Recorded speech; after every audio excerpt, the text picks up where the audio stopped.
드디어 이제 요한복음이 끝날 때가 되었네요. 요한복음 21장입니다. 21장 1절로 14절까지 말씀을 교독하도록 하겠습니다. 그 후에 예수께서 디베라 호수에서 또 제자들에게 자기를 나타내신 일은 이러하니라. 시몬 베드로와 디두모라 하는 도마와 갈릴리 가나 사람 나다나엘과 세베대의 아들과 다른 제자 둘이 함께 있더니 시몬 베드로가 나는 물고기 잡으러 간도라 하니 그들이 우리도 함께 가겠다 하고 나가서 배에 올랐으나 그날 밤에 아무것도 잡지 못하였더니 새벽 때 예수께서 제자들이 예수이신 줄 알지 못. 예수께서 이르시되 얘들아 너희에게 고기가 있느냐 대답하되 없나이다. 이르시되 그물을 배 오른편에 던지라. 그리하면 잡으리라 하시니 이에 던졌더니 물고기가 많아 그물을 들 수 없더라. 예수께서 사랑하시는 그 제자가 베드로에게 이르되 주님이시라 하니 시몬 베드로가 벗고 있다가 주님이시라는 말을 듣고 겉옷을 두른 후에 바다로 뛰어내리더라. 다른 제자들은 육지에서 거리가 불과 한 50간쯤 되므로 작은 배를 타고 물고기가 그물을 끌고 와서 육지에 올라보니 숯불이 있는데 그 위에 생선이 놓였고 떡도 있더라. 예수께서 이르시되 지금 잡은 생선을 좀 가져오라 하시니 시몬 베드로가 올라가서 그물을 육지에 끌어올리니 가득이 찬 그 물고기가 153마리라. 이같이 많으나 그물이 찢어지지 아니하였더라. 예수께서 이르시되 와서 주반을 먹으라 하시니 제자들이 주님이 알고 당신이 누구냐 감히 묻는 자가 없더라. 예수께서 가셔서 떡을 가져다가 그들에게 주시고 생선도 그와 같이 하시니라. 이것을 죽은 자 가운데서 살아나신 후에 세 번째로 제자들에게 나타나신 것이라. 이제 요한복음 마지막 장까지 왔습니다. 참 이게 공부하면서 축복을 많이 주셨는데 요한복음 1장에서 우리 주님께서 이 땅에 그 생명으로 나타나시기 전에 어떻게 존재하셨는지를 보여주고 계세요. 그리고 1장에서 그분이 하나님의 아들이고 은혜와 진리가 충만한 독생자의 영광이 충만하신 분이다 이렇게 소개해놓고 또 맨 마지막 장에 와가지고 도마에게 주는 하나님이시다라는 고백을 받아내시죠. 그리고 21장에 와가지고 이제 잠시 후에 우리 예수님께서 떠나시고 나서 남겨질 이 세상 가운데서 어떻게 하나님의 통치가 이루어질 것인지에 대해서 21장은 말하고 있습니다. 그리고 오늘 이 세 번째 예수님께서 제자들에게 나타났다라고 강조를 하세요. 제3일째 되는 날 예수님께서 첫 표적을 가나에서 행하시지요. 또 세 번째 표적을 통해서 주님께서 이 땅의 사역을 매듭 지으십니다. 중요한 거겠지요. 남아있는 40일 동안 주님께서 딱 한 가지 목적으로 부활하신 주님께서 승천하시기 전까지 제자들을 만나셨는데 그것은 딱 한 가지 목적입니다. 그것은 이제 그들을 통해서 어떻게 하나님의 나라가 나타날지를 가르쳐 주시고 부활하신 당신을 그들에게 똑똑하게 확증해 주신 것이었습니다. 부활하신 예수님을 대면에서 만나본 제자들은 이제 다른 사람으로 바뀌어서 이전과는 확연히 구분되어지는 사람으로 하나님의 나라가 그들을 통해서 전개되어 나가는 것이 바로 다음 책인 사도행전이다라는 것을 우리가 기억하셔야 됩니다. 여러분 기억하시는 것처럼 이 제자들 첫 번째 만나셨을 때 오늘 예배 드릴 때 찬송가 속에서 나왔지만 숨을 후 하고 내쉬었어요. 그리고 나서 너에게 평안이 있으라 이렇게 말씀하십니다. 왜 그러셨을까요? 주님께서 당신의 숨을 이렇게 훅 내쉬고 평안이 있으라 이렇게 말했어요. 평안이란 말은 안식이라는 말입니다. 무엇이 기억나십니까? 하나님의 첫 번째 창조가 기억나지 않습니까? 진흙으로 사람을 빚으시고 거기다가 숨을 이렇게 후 하고 불어넣으시고 그 다음에 바로 태어나자마자 사람은 하나님 앞에서 안식을 누렸습니다. 마찬가지로 주님께서 이것은 지금 새 창조의 역사를 하고 계십니다. 진정한 평안은 언제 오느냐? 하나님께서 사람을 구원하시고 사람이 새 피조물로 지어졌을 때 평안이 찾아옵니다. 상담하다 보면 사람들이 갑자기 이렇게 가슴을 쓸어내리면서 요즘 마음이 참 편안해졌습니다. 이런 고백들을 많이 하세요. 그것은 우리가 비로소 하나님과 화목하게 되었고 비로소 하나님께서 나를 아시고 나를 받아주셨다라는 사실이 이해가 되어질 때 마음속에서 이 안심이 되어지고 평안이 딱 찾아오게 되는 것입니다. 두 번째 또 예수님께서 나타나셨어요. 제자들은 두려워서 숨어 있었지만 주님께서 그 가운데 서셔서 또 말씀하세요. 너희에게 평안이 있으라. 근데 거기는 약간의 해프닝이 있었습니다. 뭐냐면 도마라는 사람이 그때 예수님이 나타날 때 없었거든요. 도마가 뭐라냐면 내가 부활이 말이 되느냐?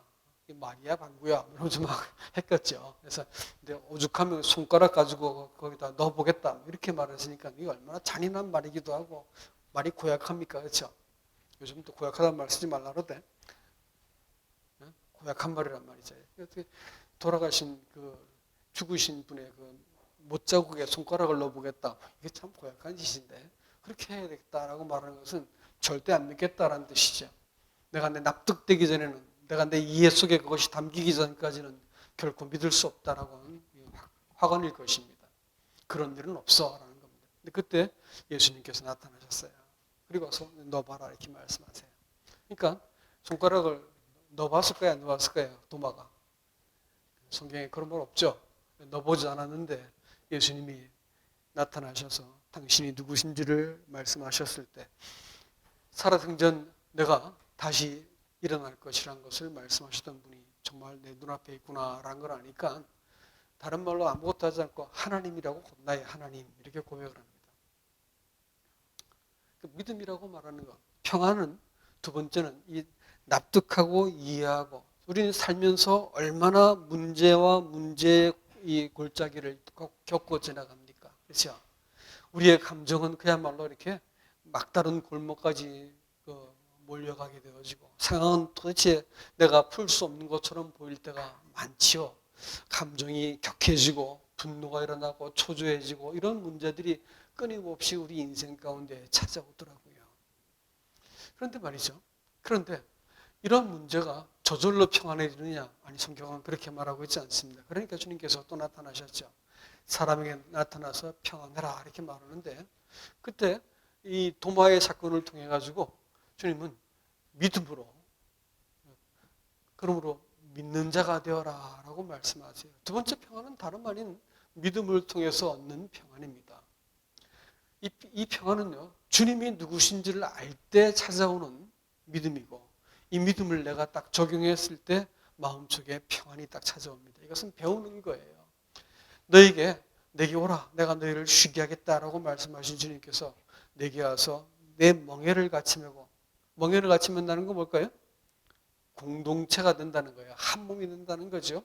예수님하고 나하고 별개의 사람이야. 별개의 존재가 아니고 내 생명 그리스도 안에 있는 거구나. 주님께서 나한테 올인 하셨구나. 내 인생을 통해서 당신이 사시기 위해서 그렇게 죽으시고 그렇게 부활하시고 그렇게 몸이 되고 살이 되고 피가 되어서 오늘 나한테 이렇게 내 손에 의해서 내가 먹었구나 생각이 하게 되어지면 하나님이 당신의 생명을 나한테 올인하셨다라는 것을 알게 되어지면 신앙생활이 비로소 하나님 내가 지금 잠깐 인생을 살고 있지만 하나님의 생명을 살고 있습니다.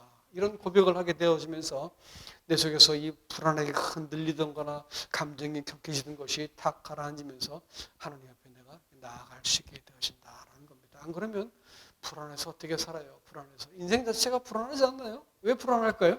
언제 죽을지 모르잖아요. 가만히 둬도 늙어가잖아요. 가만히 둬도 병들잖아요. 그렇죠? 사람이 다 무기를 들고 있는 거 아세요? 자아라는 말이 아시는 것처럼 스스로 자체가 창 들고 선 사람들이에요. 그 사람들 사이에서 살아 존재한다는 것이 얼마나 힘든지 생존이 무지하게 힘든 일입니다. 그런 사람들 사이에서 살아남아야 돼요. 어느 날 사람이 무섭게 느낄 때가 혹시 없었나요? 낯설고 무섭더라고 사람이. 그거예요. 인생이 그런 겁니다. 그 사이를 우리가 견디고 살아가는 것이 인생이기 때문에 문제가 어떻게 없을 수 있나요? 그렇죠? 그렇지만 말이죠. 주님께서 너에게 평안이 있어라 라고 말씀하시면서 믿는 자가 되라라고 말씀하셨어요. 성도의 삶은 이 믿음을 배워가는 겁니다.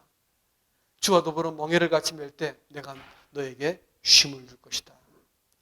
이것은 쉼은 배우는 것입니다. 오늘 아침 그 큐티를 제가 밴드에 올렸었는데 참 새벽에 일어나서 말씀을 보는데 마음속에 감동이 좋았었습니다. 압살롬에게 쫓겼습니다. 그 충성을 맹세하고 뭐 중리산이했던 사람들이 다 적이 되어가지고 심지어 자기한테 낳은 자식이 자기를 이렇게 칼을 겨누고 쫓아내고 죽이려고 쫓아온단 말이에요. 얼마나 억울하고 비통하고 잠이 들지 할 수 있었겠습니까? 정말로 힘들었을 거예요. 그런데 그 상황에서 전략을 짠다거나 군사력을 모은다거나 방법을 찾는다거나 상대를 비난한다거나 하나님께 원망을 토로한다거나 이런 거 하지 않았어요. 시편 편을 보니까 딱 한 가지밖에 안 했습니다. 여호와께서 내게 내 음성을 귀를 기울여 주시고 내 심사를 헤아려 주시 통촉해 주십시오. 근데 심사란 말이 보니까 묵상이란 말이에요. 마음의 생각이에요. 그것을 통촉해 달라는 거예요. 이 사람의 사활은 어디에 걸려 있어요? 하나님께서 내 사정을 헤아리신 거에 달려 있는 거예요.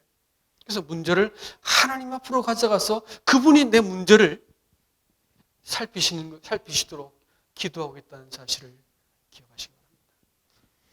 그러고 나서 나의 왕이여, 이렇게 나의 왕이여, 나의 하나님이여 이렇게 말을 합니다. 하나님이 이 모든 사람이 이렇게 기세등등하고 이겨먹을 것처럼 굴어도 예, 당신이 왕이십니다 라고 문제를 그분께 딱 드리고 바른 위치로 내려가고 나니까 그 뒤에는 찬송이 따라붙어요. 하나님 앞에서 찬송을 하기 시작합니다. 나는 여호와의 풍부한 그 사랑을 힘입어서 하나님 앞에 주의 집에 내가 거하고 성전을 향해서 하나님께 나아갈 것이다 이렇게 말했습니다. 근데 주의 풍부한 사랑 이렇게 했는데 보니까 헤세드였습니다. 헤세드. 약속에 근거한 사랑이었어요. 그걸 기억하고 나니까 내가 주의 백성이구나. 주님 나에게도 왕이시구나. 이것이 기억이 났어요. 또 나를 통해서 하나님께서 세우신 하나님의 나라를 기억해내고 하나님을 주목했습니다. 그랬더니 그가 그 뒤에는 그 고통스러운 상황 속에서 하나님께 기도하고 있는 모습을 보게 됩니다. 오늘 나타난 것은 21장에서는 세 번째 나타나신 것입니다. 세 번째 나타나신 이유가 있었어요. 그것은 뭐냐면 재밌는 말이 시작하자마자 뭘 얘기하냐면 베드로가 나는 물고기 잡으러 가노라 이렇게 말을 했어요. 아니 부활을 시컷 봤잖아요.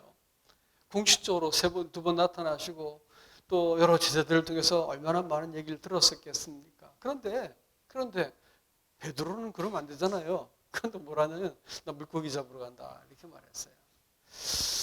부활을 보았다 하더라도 그 부활이 성령을 통해서 내게 말씀하시기 전까지는 사실 사람들은 어찌할 바를 잘 모른다라는 것을 알 수 있습니다.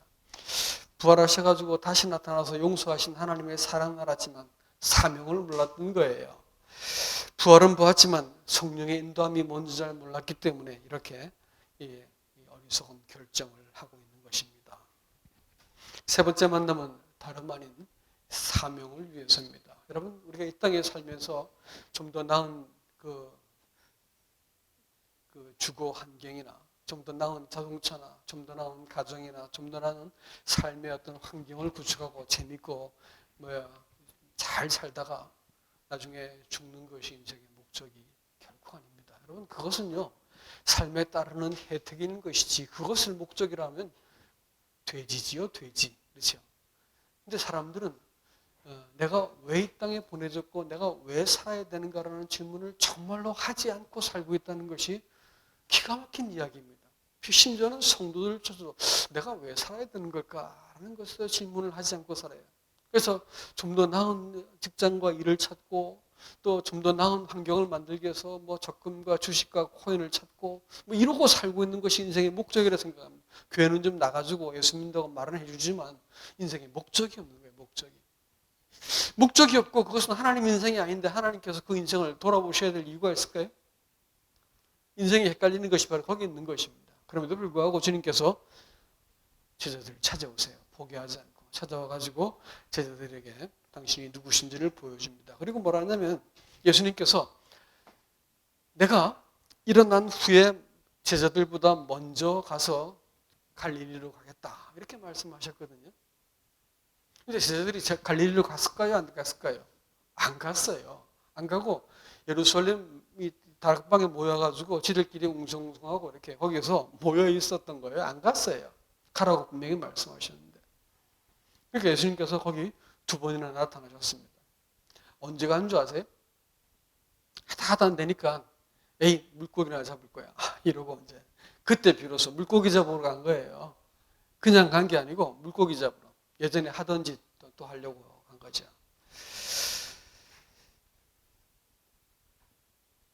부활을 봤으면 내게 무슨 일이 일어날 거라고 생각했던 거죠. 근데 아무 일도 일어나지 않았어. 아직까지 아무 일도 일어나지 않으니까 이게 헷갈린 겁니다. 무엇인가 하나님께서 그 자기 일을 보여가지고 나를 끌고 갈 줄 알았는데 그런 일이 일어나지 않으니까 이게 이제 어쩔 바를 모르고 물고기 잡으러 가자 뭐 이러고 있었던 거죠. 그 성도가 말이죠. 성령의 인도하심에 대해서 적극적으로 구하지 않고 기도를 구체적으로 하지 않고 말씀을 자세히 보지 않으면 정말 삶은 그냥 흘러가는 거 아세요? 속절없이 인생을 허비하는 거 아세요? 진지하게 말씀을 대하지 않으면 절대 말씀은 자기를 열어 보여주지 않습니다. 다 놓고 말씀을 하는데 저는 앞에서 가르친 것이 거의 한 40년 가까이 됩니다. 이상하게 주님께서 은사를 주셔가지고 젊을 때부터 말씀을 가르쳤어요. 근데 지금도 말씀을 그냥 이렇게 보면 안 보여요. 사실 저도. 자세히 보면 보이기 시작합니다. 성경이 그렇거든요. 말씀에 자기를 딱 걸어야 됩니다. 안 그러면 말씀이 안 보입니다. 그렇게 살다 보면 세월이 지나도 말씀이 아무것도 안 남게 되어 있어요. 예? 그리고 기도요. 구체적으로 기도해야 됩니다. 뭐 해주세요 하는 건 막연한 기도를 갖고 염원이라 부르고요. 기도가 구체적이 되면 상황을 내가 간절하고 상황에 내가 딱 한복판에 갈 것 같으면 기도를 염원으로 할 수 절대로 없습니다. 기도가 구체적으로 바뀌게 되어 있어요. 주님 저 사람을 변화시켜 주십시오 이렇게 기도 안 합니다. 좀 만나게 해주십시오 이렇게 기도하게 되고 기도 자체가 구체적으로 바뀌거든요. 그러니까 하나님께서 그렇게 기도하기 시작할 때 하나님이 우리의 삶 속에 개입을 하기 시작합니다. 근데 그렇게 기도하지 않고 살 것 같으면 그냥 되는 대로 흘러가는 거예요, 인생이. 그러다 어느 사이에 늙어버리고 어느 사이에 내가 힘쓸 수 없는 상황에 가가지고 누군가 나를 이렇게 함부로 이렇게 하다가 나는 이제 죽게 되는 것이죠. 여러분 인생이 참 별게 아니더라고요. 60평생 살아보니까 뭐 연로하신 분들 많이 계시지만 참 젊은 날이 엊그제 같은데 라는 생각이 참 많이 듭니다. 여러분 금방 가더라고요. 금방. 그냥 허비하고 지나갈 수 있어요. 예? 말씀에 주목하지 않고 정말 기도가 구체적으로 되어지지 않은 채 사명을 내가 주목해보지 않은 채 내가 인생을 여기 왜 사는 것이지? 내가 무엇 때문에 하나님께서 여기 이 자리 이 장소에 나를 보내신 것이지라고 내가 고민해보지 않고 생각하지 않을 것 같으면 늘 주변에 왼수만 있어. 저 인간은 왜 저럴까? 이 생각. 이러면서 그냥 인생을 그냥 그렇게 잃어버리고 허비하다가 살다가 죽는 거예요. 여러분 그런 게 아닙니다. 인생은 그렇게 살려고 한 게 아니에요. 좀 더 나은 거 먹고 좀 더 나은 차 타고 사람들한테 자랑거리 많이 만들다가 나중에 죽는 게 인생이 아니고요. 목적이 있어요. 목적. 더 늦기 전에 빨리 그거를 우리가 찾으셔야 된다는 겁니다. 그래서 제자들을 주님께서 만나신 거예요. 부활을 봤지만 여전히 인생을 내가 경영해야 된다 생각했던 제자들의 눈에는 아무 일도 일어나지 않으니까 그죠? 할 수 있는 것이 물고기 잡으러 가는 것밖에 할 게 없었어요.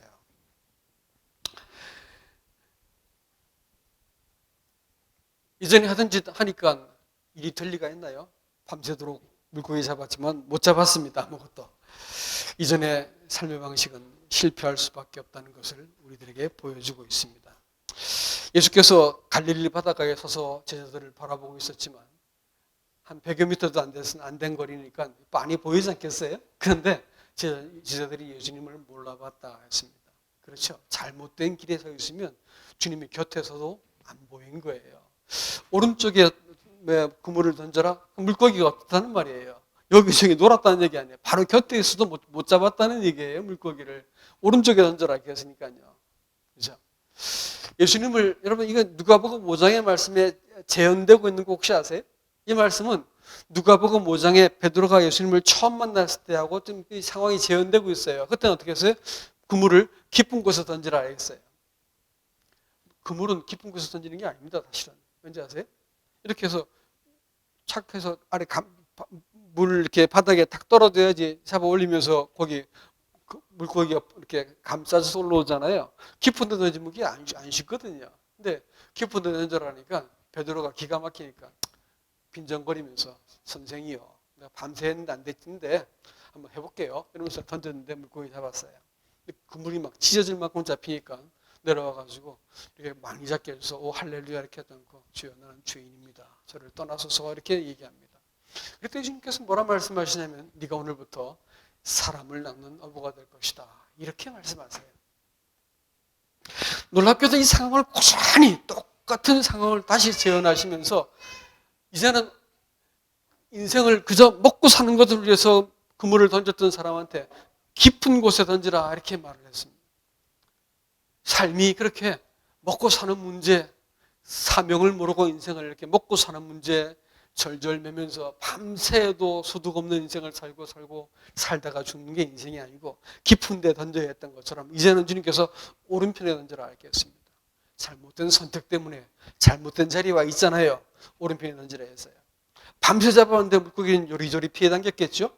오른쪽 던졌으면 잡을 수 있는 건 못 잡았으니까 배 밑에서 물고기가 놀았다는 거예요. 못 잡았다는 겁니다. 근데 오른쪽에 던지라 했더니 물고기가 탁 잡히는 겁니다. 사람들이 6명인데 그물을 다 끌어올리지 못했다 이렇게 말을 했어요. 근데 그물은 찢어지지 않았습니다. 베드로가 그때 비로소 요한이 딱 알아채죠. 보면서 아 이게 지금 주님이시다. 요한은 잘 알아챘어요. 그렇지만 물로 뛰어든 것은 베드로였죠. 교회도 역할이 있는 것 같아요. 눈치 빠른 사람이 있고 일하는 사람이 따로 있는 것 같아요. 근데 재밌는 게 있어요. 성경을 유심히 보면 보이는 게 있는데 베드로가 겉옷을 입고 뛰어내려갔다 이렇게 말했어요. 벗고 있다가. 여러분 수영할 때 옷 입고 수영하나요? 벗고 하나요? 벗고 하죠. 또 유대인들의 겉옷이라고 말하는 것은요. 이렇게 우리 같은 이런 게 아니에요. 그것은요. 이렇게 퍼덕이 같이 이렇게 감싸는 거예요. 그러니까 수영하면 이렇게 벗겨지기 아주 쉬운 건데 그걸 왜 거쳤을까 성경을 본데 생각이 나더라고요. 왜 거쳤을까? 주석을 봐도 안 나와 있어요. 왜 거쳤을까? 마음속에 드는 생각이 그런 거예요. 주시다 그러는데 한 50간이라고 말했는데 찾아보니까 한 100m 가까이 돼요. 90 한 뭐 미터, 45cm씩. 그러니까 이게 이 100m쯤 되는 거리를 헤엄을 쳐서 가려고 그러면 옷이 있어야 될까 없어야 될까요? 옷이 없어야 되겠죠. 그렇죠? 배 타고 가면 된단 말이에요. 근데 베드로는 거의 못 견디고 펄쩍 뛰어내렸습니다. 왜 그랬을까? 또 그 생각이 들었어요. 한번 실수한 적 있었죠. 파도 치는 게네사렛 호수에서 주시거든 저를 오게 하소서 해서 펄쩍 뛰어내려서 가는데 파도를 보고 물에 빠졌던 기억이 납니다. 이제는 물에 펄쩍 뛰어내려서 헤엄을 쳐서 가고 있어요. 그리고 자기가 이렇게 변절을 하고 주님을 저주하고 그렇게 형편없는 데가 실패를 했음에도 불구하고 찾아오신 주님이 계셨어요. 이래도 저래도 안 되었지만 그러나 내 마음 저 깊은 것은 하나님을 향해서 주님을 향해서 마음이 주님 나 사랑하시는 거 아시죠? 알고 있었던 거예요. 배 위에 앉아있을 수가 없는 거야. 마음이 조급해서 해서 뛰어내렸습니다. 근데 왜 옷을 거쳤을까? 그랬더니 마음속에 있는 그가 주님을 향한 경외심이었습니다. 경외심이었어요. 그래서 옷을 이렇게 옷깃을 여민다라는 것은 상대에 대해서 존중할 때 그런 표현을 쓰죠. 그렇습니다. 그분이 하나님이셨는데 이렇게 추한 인생을 이렇게 또 찾아오신 걸 바라보니까 이제는 마음속에서 이렇게 경외심이 들었던 거지요. 그래서 옷을 입고 찾아옵니다. 이 갈릴리 바다에 다시 찾아오셔가지고 도망가고 물고기 잡고 있는 제자들에게 다시 찾아오셔가지고 주님 뭘 하신 걸까요?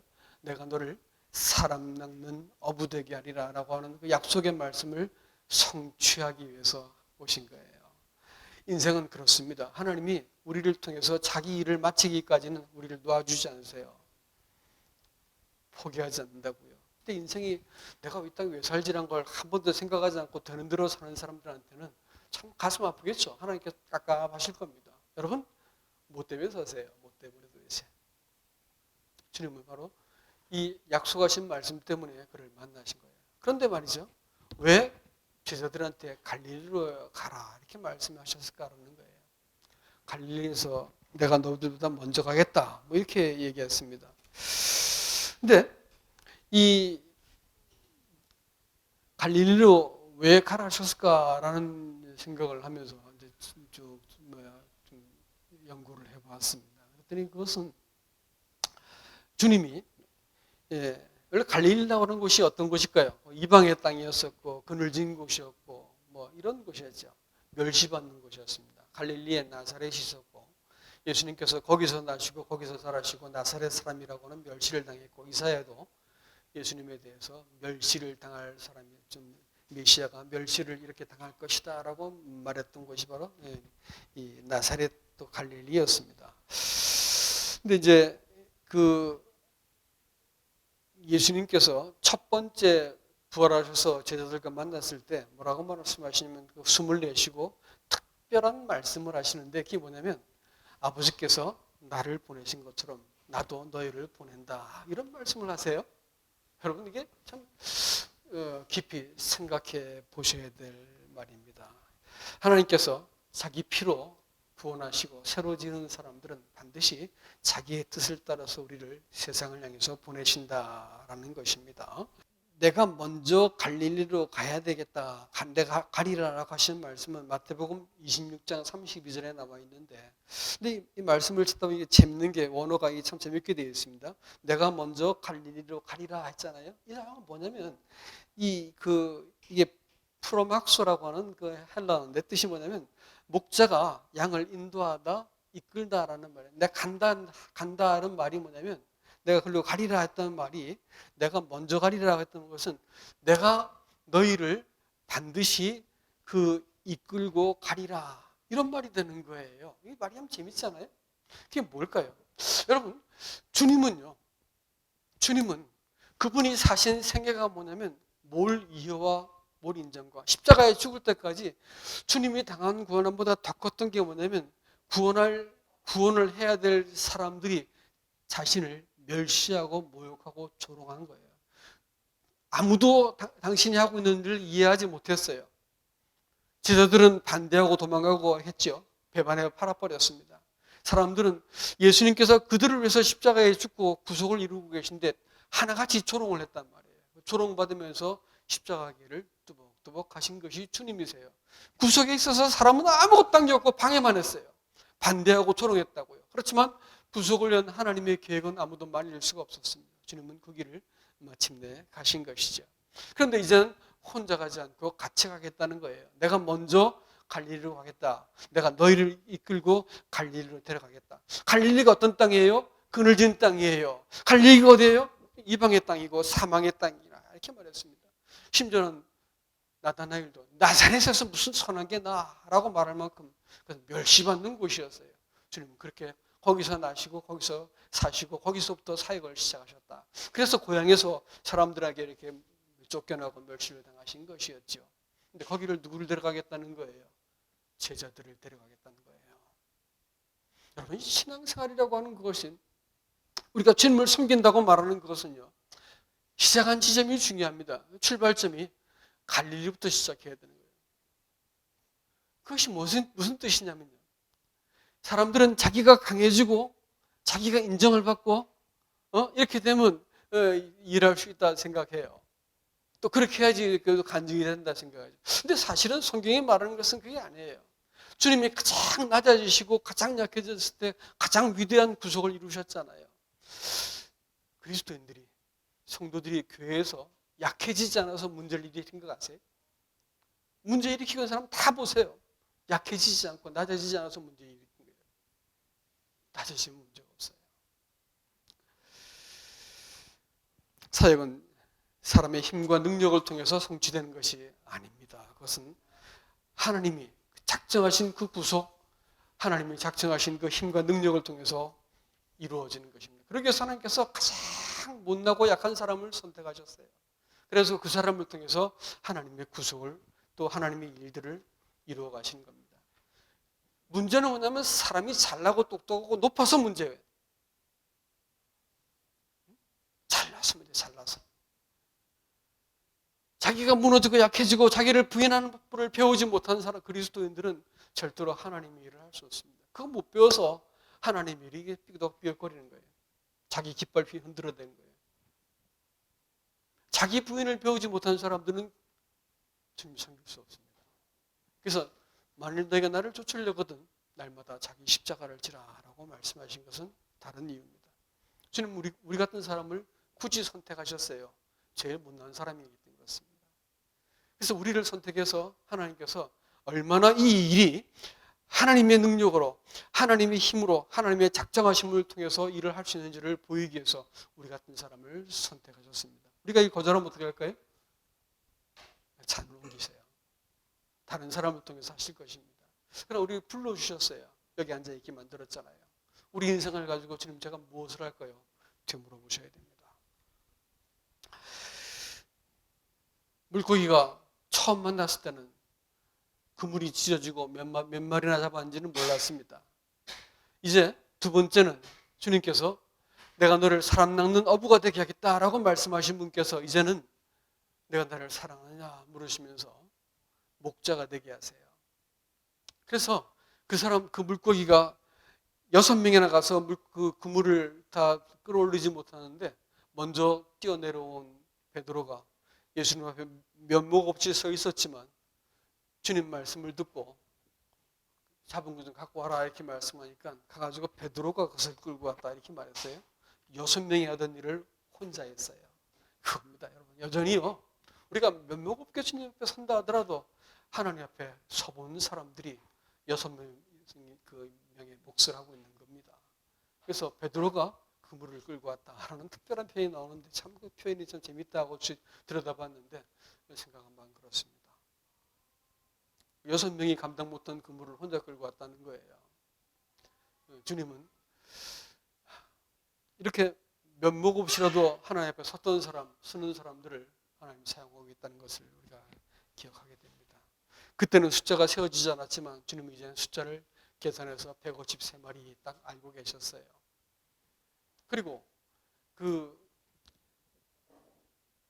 찢어진 그물로 잃어버린 물고기에 있는 것처럼 이제는 이 목자가 되어진 이 베드로 아래서 모여진 그 사람들의 숫자는 정확하게 계산이 되었습니다.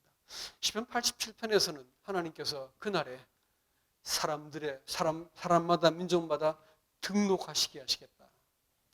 재밌는 표현이 있어요. 각 민족과 지파의 사람들을 그날에 하나님께서 등록하신다라는 말을 하세요. 그냥 구원받은 게 아니고 등록한 사람이 있다는 거예요. 재밌죠? 시편 87편에 나와 있어요. 그러니까 염소들 말고요. 염소 말고 양들 말이에요. 염소는 회초리가 없으면 절대로 통제가 안 되는 게 염소고요. 양은 목자의 음성만 들으면 따라옵니다. 염소는 뒤에서 몰아야 돼요. 때려야 되고 당근과 채찍을 휘둘러야만 움직일 수 있어요. 양들은 목자의 음성을 듣고 어디든 따라가는 것이 양들입니다. 그렇게 해가지고 모은 숫자가 153마리였습니다. 재밌죠, 여러분? 신앙생활이라고 하는 것이 우리 주변에 많은 사람들이 오고 갔지만 사실은 끝까지 하나님 음성에 귀를 기울이고 하나님께 양육받은 사람들을 주님께서 숫자를 셀 것이라는 사실입니다. 주님이 이 무대장치를 다시 재현하셨다라고 하는 것을 기억하시기 바랍니다. 하나님은 우리를 한 번에 끝내지 않고 상황을 재현하시고 두 번째 기회를 주시는 분이십니다. 숯불에 물고기와 떡이 주님이 친히 준비해 놓으셨어요. 와서 조반을 먹어라. 아침 말씀을 준비하면서 제목을 뭘로 할까 하다가 조반을 먹어라. 와서 조반을 먹어라. 이렇게 마음에 정해왔어요. 예. 신앙생활은 결국은요. 이게 지금 주님께서 친히 물고기와 떡을 나누어 주셨어요. 이거 어떤 사건이 기억날까요, 여러분? 요한복음 6장의 사건 기억나지 않나요? 주님께서 물고기와 떡을 나누어 주시지요. 제자들이 물론 나누어 주시면 주님이 나누어 주신 것을 제자들이 받아가지고 나누었습니다. 오병이어입니다. 여러분 이게 뭘 말하는지 아세요? 인생 하나님 나라의 일은 사람이 분별하고 사람이 결심하고 사람의 최선을 다해서 하는 게 아니고 생명을 살리는 그 일만큼은요, 그리스도를 먹이는 거예요. 주님을 먹을 수 있어야 되는 거예요. 와서 간증을 이렇게 하는 걸 같이 들어보고 교제하는 걸 가만히 들어보세요. 이것 해야 됩니다. 저것 해야 됩니다. 이렇게 말을 하는 사람들을 듣고 나면 말은 맞는데 내 마음에 힘이 없어. 근데 실패하고 못난 소리만 한 것 같은데 그분이 그 상황에서 주님을 의지했더니 주님을 의지하고 마음을 추스린 얘기를 듣고 나면 마음속에 불끈하고 힘이 생기는 겁니다. 주님을 나누는 거예요. 주님을 나누는 거지요. 간증은 주님을 나누는 거예요. 앞에 제가 서 있는 그것도 주님을 나누기 위해서 쓴 거지. 제가 뭐 알고 깨달은 것 같고 말씀 안 드리겠어요? 주님이 실제로 제 삶에 이렇게 힘이 되셨고 내가 주님 먹은 것을 나눈 것이죠. 또 우리가 잠시 전에 주님을 나눠서 먹지 않았습니까? 주님 나누는 거예요. 주님을 나눠줄 수 있는 사람이 옆에 있으면 가족이 복을 받습니다. 그런 사람이 교회에 있으면 교회가 복을 받지요. 주님을 나눠주는 사람이 직장에 있으면 그 사람 때문에 복을 받는 거예요. 인생은요, 우리가 우리 거 챙겨 먹는 인생이 아닙니다. 주님이 다 준비해 놓으셨어요. 와서 먹으라요. 가야 됩니다. 일단 모여야죠, 교회에. 그리고 주님이 준비하신 것을 먹는 겁니다. 나보다 연약하고 어린 사람들일지라도 주님 먹은 것을 말할 때 마음속에서 딱 하고 화답이 오고 내 병든 마음이 치유가 되어지고 힘을 얻게 되어지는 거 와서 조반을 먹으라 했습니다. 우린 잠시 후에 점심을 먹게 되겠지만 여러분 주님이 교회가 모일 때마다 당신을 나누어 주신다고 하는 사실을 기억하시기 바랍니다. 그리고 그것이 숯불 위에 준비되었어요. 숯불하면 뭐가 떠오르는 게 없던가요? 며칠 전에 베드로가 아주 끔찍한 경험이 기억이 있을 겁니다. 숯불이 피어진 그 자리에서 주님을 저주하면서 부인했던 곳이 바로 숯불 앞이었거든요. 근데 주님께서 숯불을 다시 펴놨어요. 베드로가 뜨끔했을 겁니다. 그렇죠? 근데 숯불 앞에서 주님께서 이 하시는 말씀이 3번을 주님을 부인했는데 주님은 또 3번 나타나셔서 3번 다 너에게 평안이 있을지어다 이렇게 말했습니다. 그리고 3번 그의 사랑하는 제자에게서 주님 사랑합니다라는 고백을 받아내셨어요. 여러분, 결국은 자기 죄를 자백하는 것하고 그로부터 하나님으로부터 평강을 얻는 것하고 그 다음에 하나님 앞에 내가 사랑을 고백하는 것, 이건 뭘까요? 사실은 예배입니다. 예배 속에서 자백이 빠지면 예배가 안 돼요. 일주를 살면서 내 마음속에 주님 앞에 솔직히 제가 이러한데 하고 뭉둥그려서 말하지 마세요. 개인적인 말을 갖고 내가 하나님 앞에 무책임하게 살았던 것들 용서하길 바랍니다. 기도할 수 있고요. 하나님 앞에 정직한 자백이 없는 예배는 예배라고 말해서는 안 되는 겁니다. 그리고 주님은 약속하신 대로 그 떡과 잔을 떼면서 평강을 주세요. 너 내 거야. 그래도 넌 내 거다. 못 나도 내 거다. 내 너 정죄하지 않을 거야. 이렇게 말씀하세요. 그때 마음속에 될 거예요. 주님 사랑합니다. 이런 고백이 나오겠죠. 예배입니다. 예배. 예배가 회복됩니다. 그렇죠? 이게 베드로의 고백은 바로 주님께서 예배를 회복시킨 것입니다. 이게 성도는요, 얼마나 오지게 넘어졌는가가 중요한 게 아니고요. 어떻게 회복했는지가 중요해요. 사실 사람 속내 들키고 나면 정말 끔찍하지 않나요?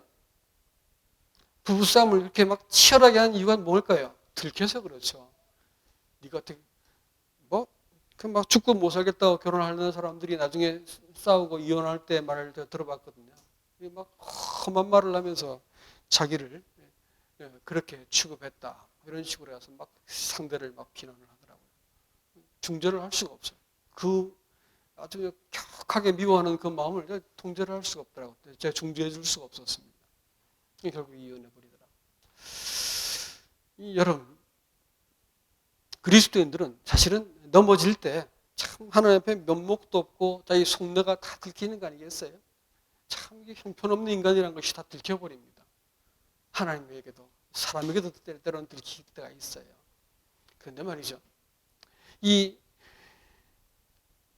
그렇게 들키고 오지게 넘어졌기 때문에 주님이 그를 사용할 수 있는 것도 아시겠습니까? 그랬기 때문에 주님께서 베드로를 포기하지 않으셨어요.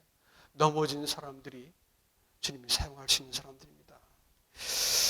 주님이 그 베드로가 부인하기 바로 전날이 뭐냐면 네가 3번 나를 부인할 거야 라고 미리 예고하십니다. 그렇지만 말이야, 네가 돌이킨 후에 형제들을 굳게 하라 라는 말씀을 하세요. 여러분, 신앙생활이 바로 이겁니다. 돌이킨 후가 중요해요. 돌이킨 후에 넘어져 봤기 때문에, 그 지스럽고 그 형편없는 자리에 가봤기 때문에 그런 사람들이 눈에 보이기 시작하고 그런 사람을 도울 수 있게 된 것이죠. 그래서 돌이킨 후에 형제를 굳게 하라 이렇게 말씀하셨습니다. 하나님이 어떤 사람을 통해서 지금도 하나님 나라를 세울까요? 넘어져 본 사람들을 통해서 세우십니다. 예배를 드릴 줄 아는 사람들을 통해서 하나님 나라를 세우시죠. 하나님 앞에서 우리가 참 예배를 드릴 때마다 정직한 죄의 자백과 또 진리에 나타난 이 평강을 회복하고 또 주님께 대한 이 헌신과 사랑의 고백이 있는 이 예배가 드려지길 바라고, 또 우리 인생이 이 사명을 위해서 부르심을 받았다면 이렇게 넘어져 본 것은 부끄러움이 아니라 하나님 앞에서 내가 주님 이제 내가 주의 나라를 위해서 살겠습니다 라는 고백을 할 수 있다고 생각이 들었습니다. 이 복을 다 나누어 주시길 바랍니다. 여러분과 저의 것이 되길 바라고, 교회는 이 복 가운데서 주님께서 그렇게 포기하지 않고 제자들을 찾아오신 것처럼 우리들 가운데 하나님의 일이 나타날 수 있기를 주님 이름으로 축복합니다.